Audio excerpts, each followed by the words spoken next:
Hey, Kyle here. I am excited for another episode of our Stories That Matter series, where we're focusing on different church planners and their stories, specifically around our value, send over stay, where we're embodying Jesus by joining God's work in Vancouver, the West, and the world. And so, sitting here with me virtually are a couple of church planners. So, Jake and Madison, go ahead and introduce yourselves and help people who don't know you learn a little bit more about you.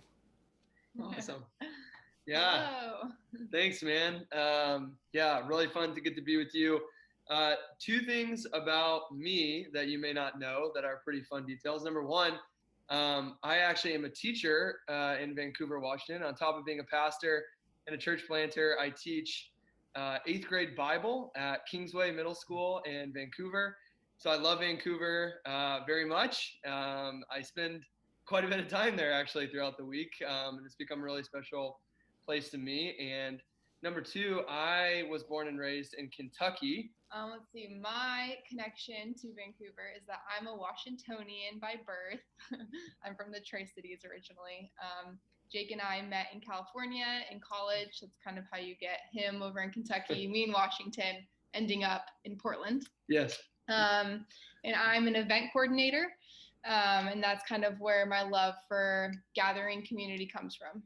Give us the backstory on how you two met. You mentioned there in college a little bit, but what is the story, the little bit bigger story of how you guys connected? We went to a college called Biola University down in Southern California. Both of us is far from home. We're both the oldest children in our families, like the first to leave the nest. And it's really sweet. We met on literally day one of our freshman year. Our college put us into these orientation groups to kind of make us make friends. And I met a friend. Yes. Success. Yeah. Yes. And we stayed friends for a while, for years, Yeah. and then eventually decided we wanted to be, partners. Yeah. And it's really fun when we met. I think I envisioned and Madison envisioned two completely different things that our lives were going to look like. Madison, growing up in Tri-Cities, imagined going to California, going to school in Biola, and going back to Tri-Cities. And I went to Biola planning to move to West Africa and do mission work in the country of Ghana. We live in Portland, so I don't know which it's more different from, Ghana or Tri-Cities. But it's been really cool to see how, yeah, it's been cool to see how God has kind of brought us together, and life is very different than what we thought it would look like when we first met. But we're so grateful for where He's led us, both together and to the place that we call home now. What brought you then to Portland? We during our time at Biola, we started to really feel kind of a pull on our heart towards church planting. And being young, being college students, we graduated from Biola, and both were working for the university, and we're a part of a church plant in Southern California that it was just really special to be a part of, and to watch how God was working through this new church community and how it was bringing people into the family of God. And it got us really excited about what that could look like. And we felt a pull in our heart towards the Northwest. We originally actually thought that we were going to end up in Seattle. And kind of a fun story, like my first week, I think, of living in Portland, we had come to Portland for what we thought was going to be maybe a year or two, to kind of study and apprentice ourselves under the leadership of Church of the City in Portland, which is connected with Generations. And then we would kind of leave from there to go to Seattle. But in my first week of being in Portland, I sat down with Kyle and I just started talking about just how much I was loving it. And he looked at me, and like the first thing he said was, I think you're home. And I was like, no, whatever, man. And sure It's enough, your fault, Kyle.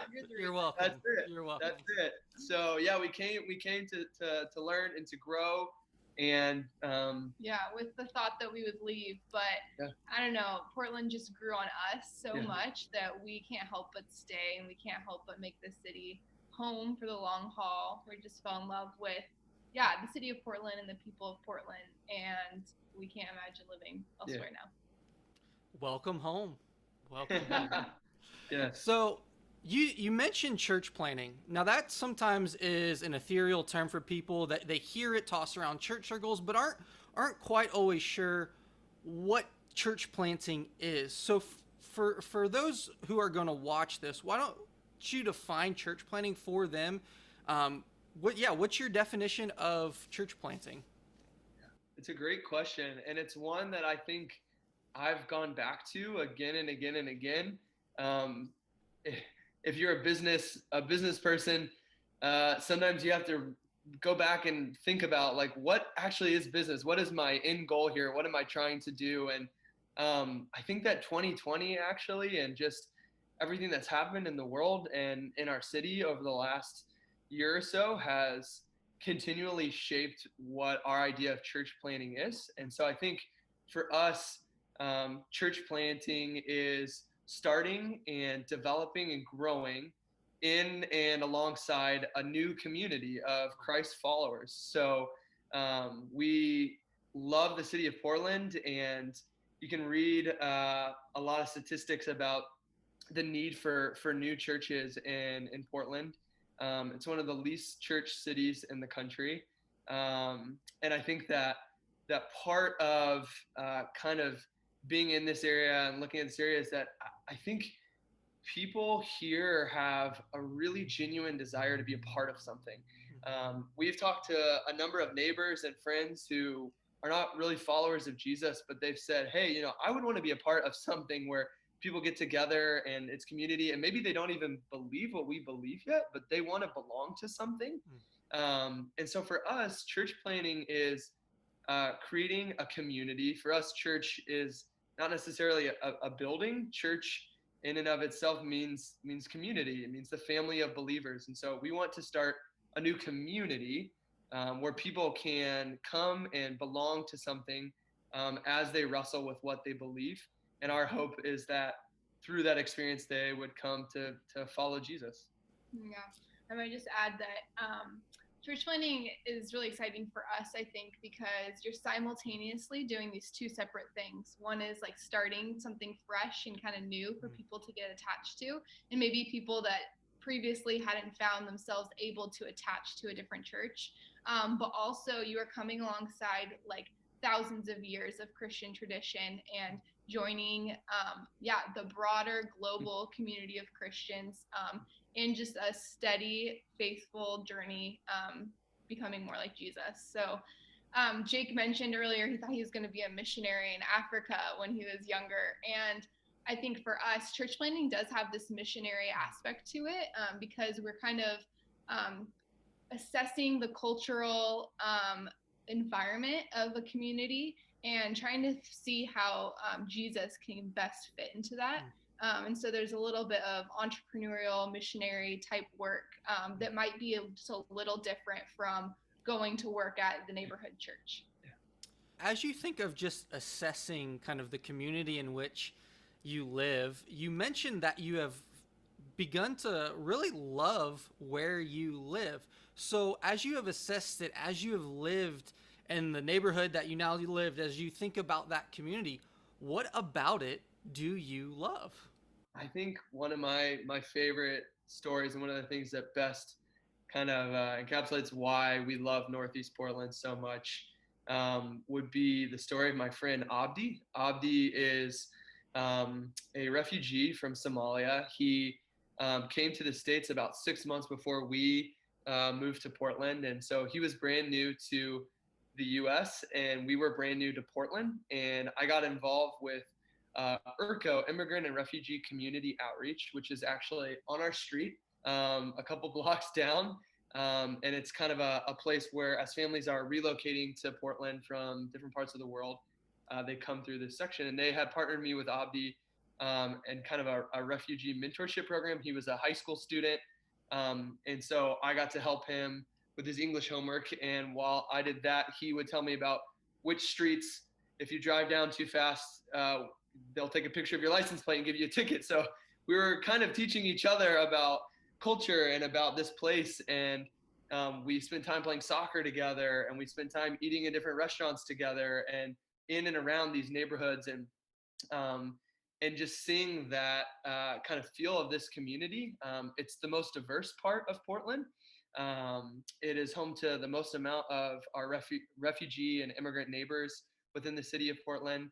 And something that we also really love about kind of this area and this neighborhood would be that I would say it's full of real life Portlanders. We're not the hippest people in the world. um, we love, don't necessarily belong in the Pearl District, is what we're trying to say. Yeah, that's a good way of saying it. Yeah. And for those who don't know, the Pearl District, it's called the Pearl District for a reason. It's pretty nice.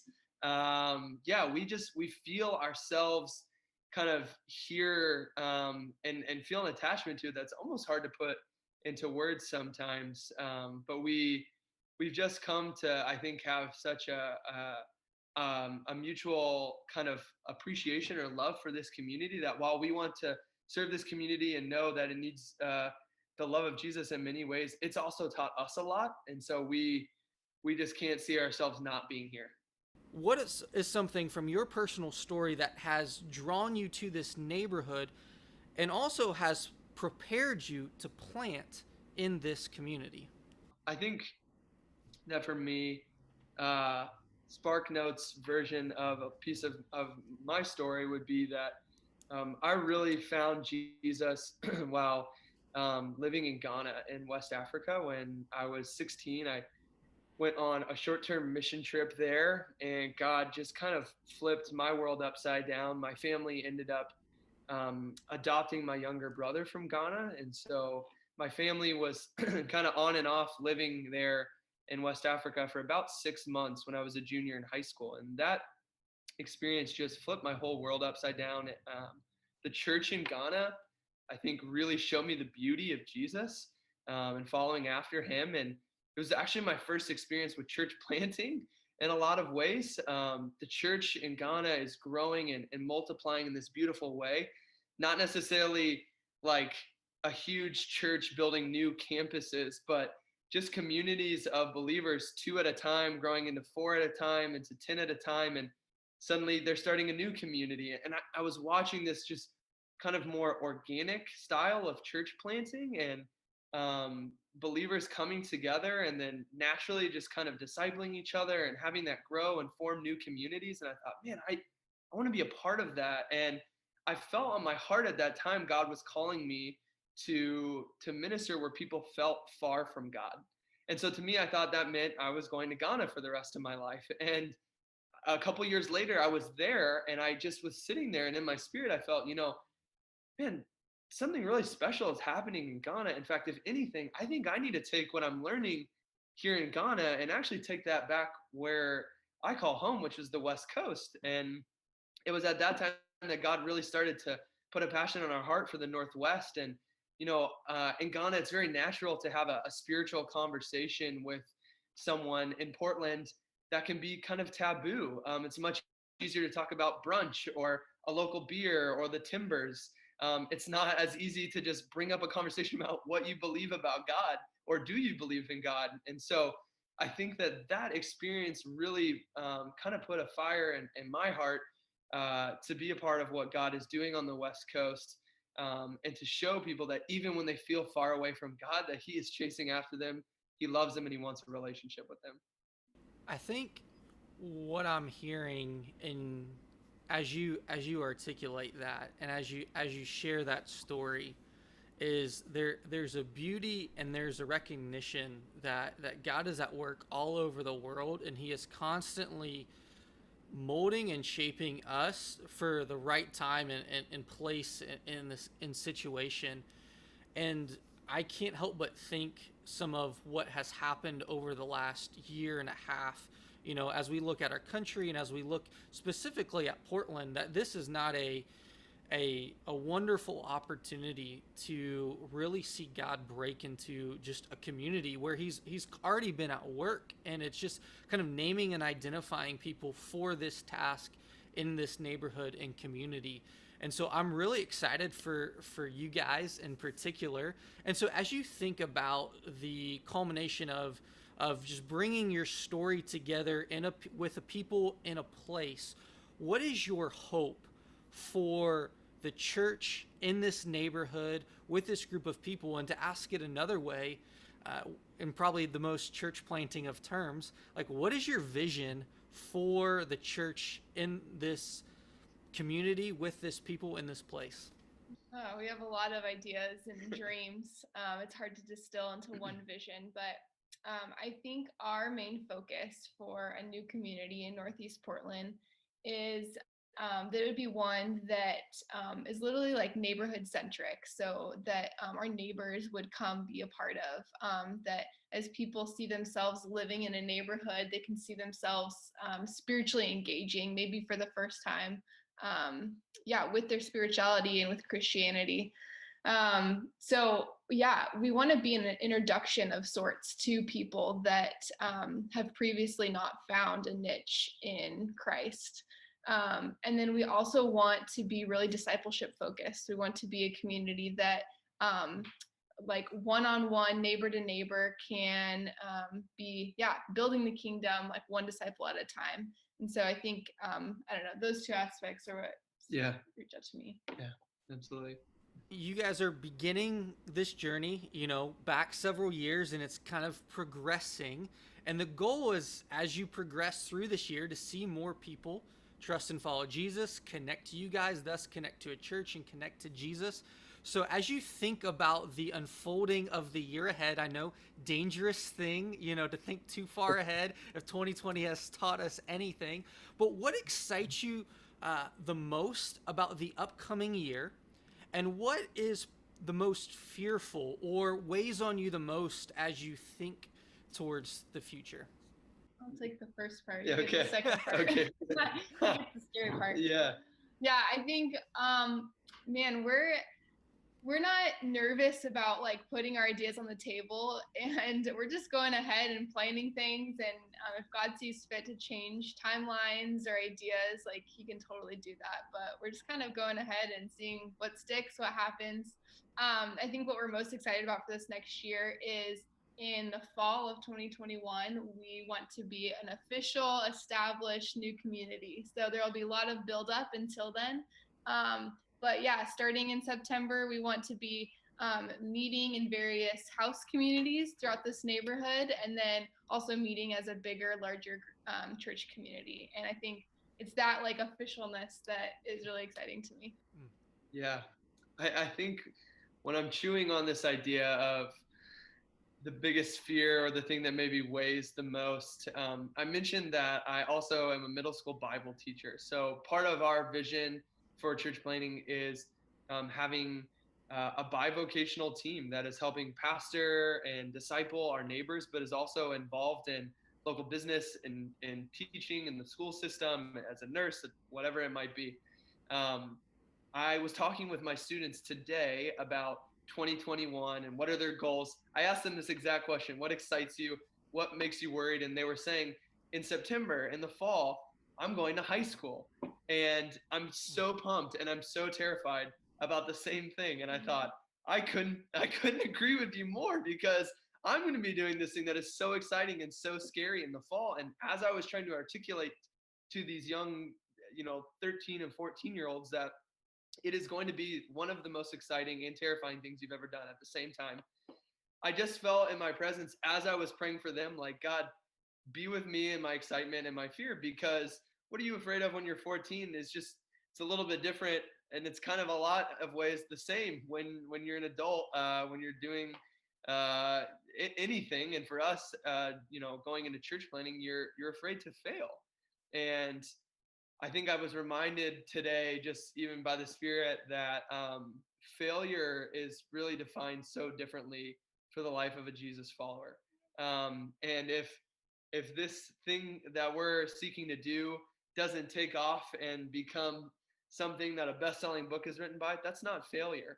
If we don't get to see certain aspects of success or statistics that we might have set out for ourselves, like that's not failure. What Failure would be just choosing not to do the thing that God has called us to do, choosing not to love our neighbor in the ways that we know Jesus has called us to love our neighbor. And so choosing not to disciple the people that are already right in front of us. Yeah, or to allow ourselves to be discipled by the people that are right in front of us.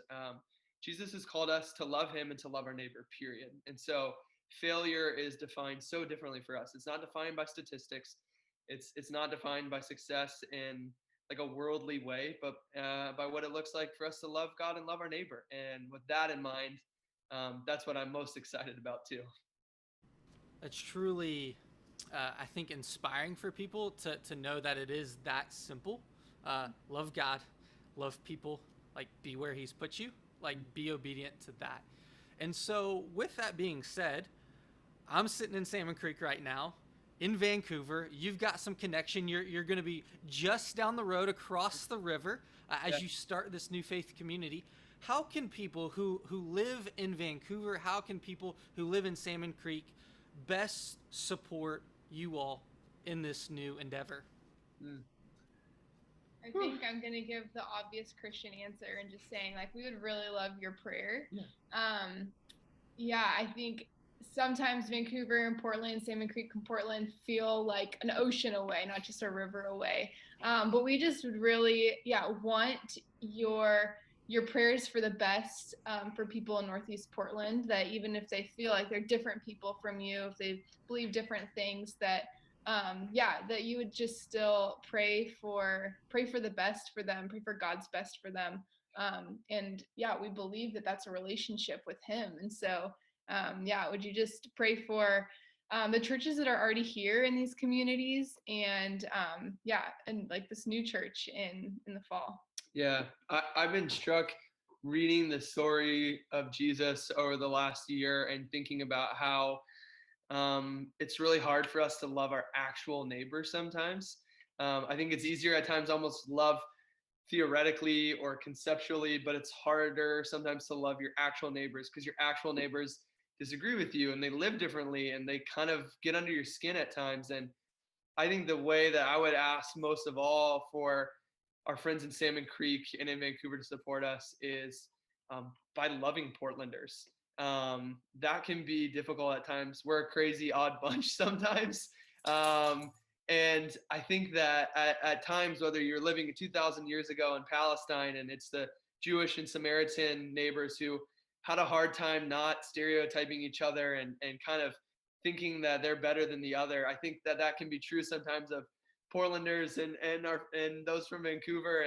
And so my ask would be when you are around friends or neighbors or people who are coming across from Portland to Vancouver, to love them well, to love them like Jesus, because I think every day the interactions we're having with people, the way that we are able to show the light of Christ to the people around us, you may be helping disciple the people that we are really wanting to love and see come into a relationship with Jesus without even knowing it. So my ask is just treat every person around you like they could be someone who we're hoping to be a part of our church family, because they honestly might be. We're not that far away. So that would be my ask. I believe that we can absolutely do that. And what you said there at the end, you used a word that describes perfectly who we as generations are trying to be, is the everyday. Because like for us, we are everyday people who are committed to expanding God's family together because of Jesus for generations to come. And that absolutely happens through new church planting and through loving our neighbor, through supporting couples such as yourself who are trying to do something that takes risk and stepping into the unknown, but honestly just simply obeying Jesus and where he has placed you. So we can absolutely be praying for you. We're excited for you over the next year. Thanks for taking a few minutes to sit down with me and share your story and open up a little bit to the Generations Church family. So thank you, Jake and Madison. Thank you, guys. Kyle. Yeah.